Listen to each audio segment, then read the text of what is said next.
Hai semuanya, apa kabar? Senang sekali bisa bertemu lagi di berbagi cerita. Mari kita nikmati waktu bersama dengan berbagi cerita tentang hal-hal yang sedang ramai dibicarakan, kegelisahan yang sering kita rasakan, dan juga cerita-cerita dari masa lalu.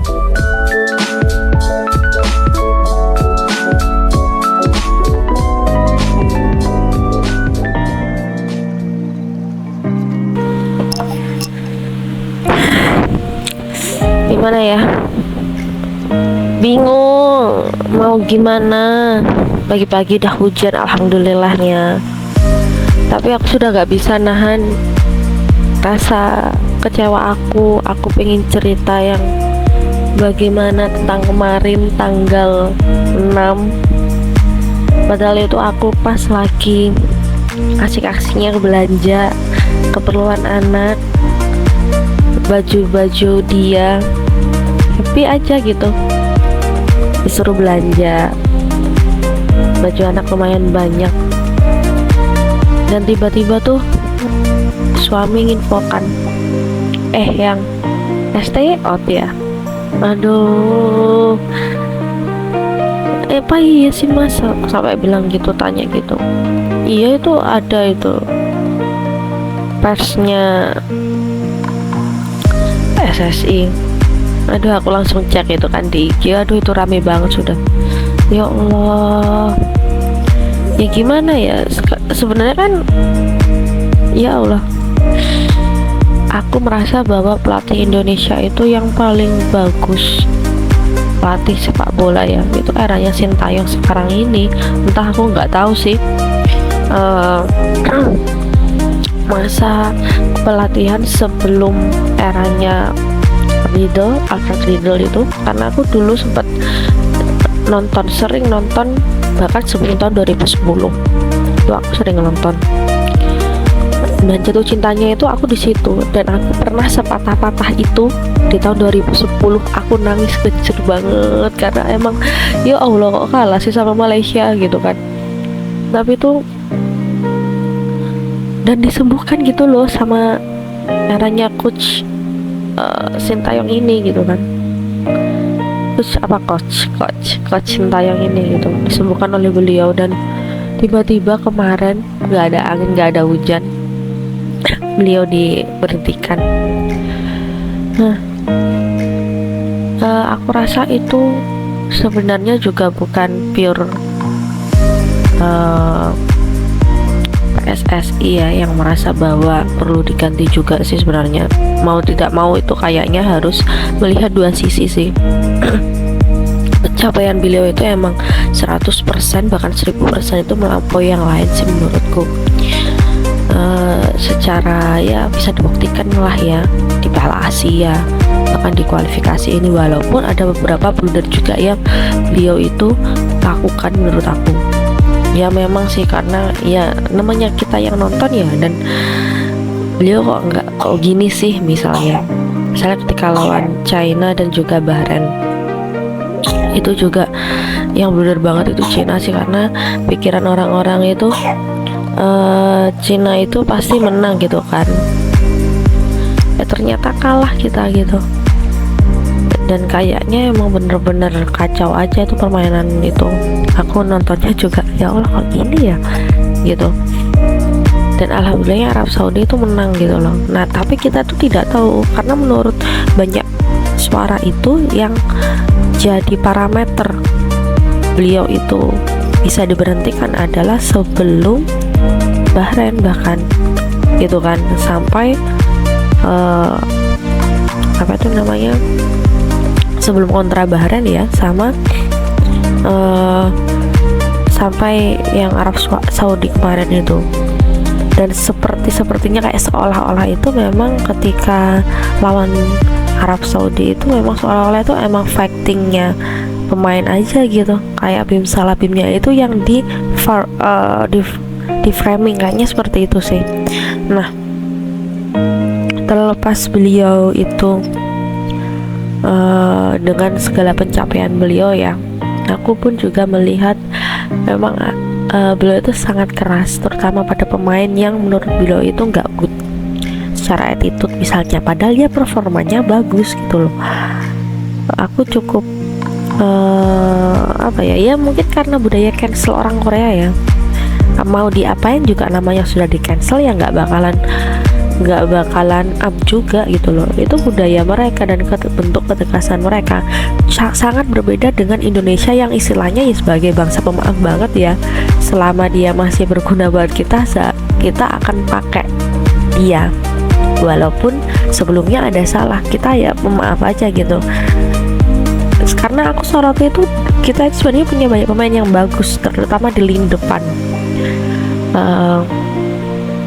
Kayak kemarin itu kan Irfan Jaya itu bagus banget, aku lihatnya dia itu bisa lari apa namanya, kenceng banget loh itu larinya. Coba kalian lihat permainannya Irfan Jaya itu pas AFF tahun berapa, 2022 atau 2020 ya, aduh lupa deh. Pokoknya yang kita kontra Filipina bukan Singapura, yang kayak drama itu 2-2 dan lain sebagainya itu, sampai akhirnya kita bisa menang itu dia performanya bagus banget, tapi nggak dipanggil lagi gitu loh. Terus apa lagi, kalau Stefano Lillipali sih aku, karena aku jarang nonton apa itu namanya Liga 1 ya, karena ya itu jadwalnya ya pasti aku waktu kegiatan di luar rumah aja, jadi nggak bisa nonton beliau gitu kan. Cuma menurut banyak pihak Stefano Lillipali itu bagus gitu, dan nggak dipanggil juga, dipanggil pun dicadangkan gitu loh. Nah aku nggak paham kenapa gitu. Terus siapa lagi ya yang beberapa nama baru juga kayaknya bagus tapi tidak dipakai juga gitu loh sama beliau. Jadi beliau masih coach STY ini masih kayak nyari-nyari lagi gitu loh yang pas, padahal ini kayaknya udah bagus gitu loh. Sama Malik Rizalti misalnya kan, dia kan fighting banget itu ketika main kan, tapi ternyata di next match, di next pertandingan itu juga nggak dipakai gitu loh. Why? Terus Detan juga visinya kan juga bagus, tapi ternyata di beberapa pertandingan selanjutnya ketika dia sudah debut tidak dipakai juga. Dipakai pun ya bentar gitu misalnya, atau nggak langsung jadi satu utama gitu kan. Dan juga ada beberapa pemain yang terus hadir atau selalu dipakai oleh STY, dan cenderung banyak orang memframing bahwa ini itu anak emasnya beliau gitu loh. Nah framing macam kayak gitu itu di sisi itu banyak gitu loh, dan aku kayak menyadari aja, apalagi ketika kasusnya Eliano gitu kan, itu memang bukan budaya kita gitu nggak sih sebenarnya, orang Indonesia yang walaupun kita nggak suka si X atau kita nggak sesuai sama si X, kita bakal tetap kayak ngajeni gitu gak sih, kayak oh ya monggo gitu, padahal walaupun di belakang itu has gitu kan, tapi kan ya itu budaya kita sih emang. Dan aku paham mungkin juga dari pihak Pak Erick Thohirnya, mungkin dia banyak mendengar, bisa jadi seperti itu. Tapi yang aku takutkan adalah ini skenarionya para mafia itu gitu loh, itu yang paling aku takutkan. Jadi dia depak STY, terus ganti pelatih yang tidak sebagus STY, kemudian nanti nih netizen ya yang nggak tahu apa-apa, yang FOMO dan lain sebagainya itu bilang kalau udah out dan lain sebagainya. Nah itu tuh aduh jangan sampai sih, aku beneran lebih baik itu isinya PSSI itu yang out deh, kayak sekjen nggak jelas orang itu tuh yang pasal YS, kayaknya YS deh, lupa. Itu beliau itu kayak nggak tahu ya, kayak zamannya yang mafia bola itu udah ada deh orang itu. Terus kayak si A itu juga deh, kayak nggak tahu ya, aneh aja sih.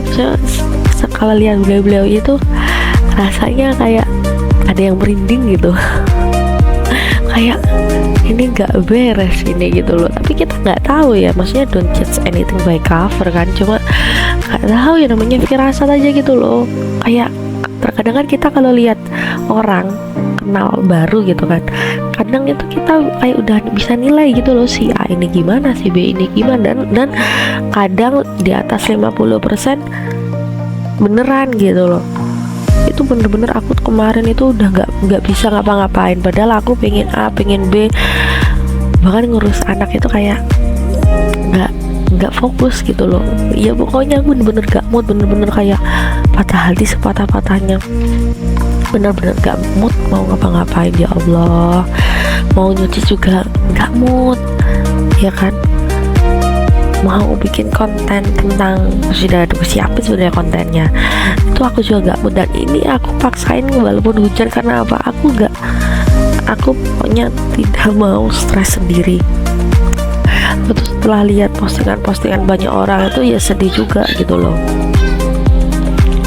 Ya pokoknya semoga STY, ya Allah coach, semoga beliau mau yang latih lagi ya, kayak Alfred Riedel dulu itu yang sempat diberhentikan kemudian juga ngelatih lagi. Kalau misalnya pelatih ini nggak worth it buat kita, karena apa, ya Allah, sebelanda-belandanya emang inisial PK beneran ya. Ya Allah, sedih aku tuh, karena aku takut itu dia bagian dari match fixing atau memang bagian dari jebakan untuk Pak ET. Aduh ya Allah, udah dah, pokoknya ngeri. Pokoknya kita berdoa yang terbaik untuk timnas Indonesia. Terus ya kalau aku bisa nambahin sih,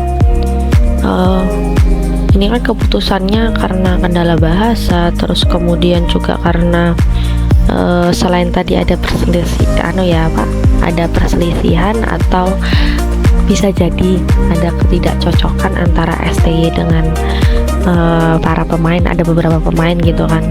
Aku tuh kayak terus berandai gitu loh, kayak andai kata kita itu stop sampai di Verdong atau Tom Hai deh gitu, pemain diasporanya gitu ya, apakah maybe gitu kan S-nya itu bisa memanage dengan baik gitu loh. Maksudnya nggak usah terlalu banyak gitu loh, karena aku juga sayang juga dengan performanya pemain-pemain kita gitu yang sebelumnya, kayak yang muda-muda kayak misalnya Asnawi dan lain sebagainya, itu yang mereka tuh juga bagus gitu loh, layak juga untuk bermain kok, nggak harus semua abroad gitu. Tapi ya gitu, saya memang kita harus nyadari mereka tuh terlalu over ya, maksudnya kayak emang jago aja gitu loh, lebih dari orang Indonesia yang pure itu sendiri gitu loh. Emang kita ada masalah soal pembinaan, dan aku merasa bahwa Pak Ite kenapa sih nggak lebih fokus ke pembinaan aja dulu gitu loh, ketimbang ganti pelatih gitu loh. Tapi memang maybe yang dipikirin beliau adalah ini kalau misalnya nggak sekarang kapan lagi gitu loh, kita mencoba yang terbaik gitu. Tapi Pak please, ya Allah, nggak yang inisial PK ini juga gitu loh. Kayaknya aku kayak nggak optimis banget sama beliau gitu loh. Tapi yang nggak tahu juga sih kalau misalnya, karena kan akhirnya jadi polemik gitu loh, andai kata nanti ini si PK ini nggak berhasil, dia berarti apa tandanya? Nggak bisa mengambil hati orang-orang yang sudah pure jatuh cinta gitu loh, terlanjur jatuh cinta nggak STY gitu loh. Aduh, aku pokoknya ngarep banget sih misalnya cerita Alfred Riedel itu terjadi lagi, maksudnya ketika beliau itu comeback ya.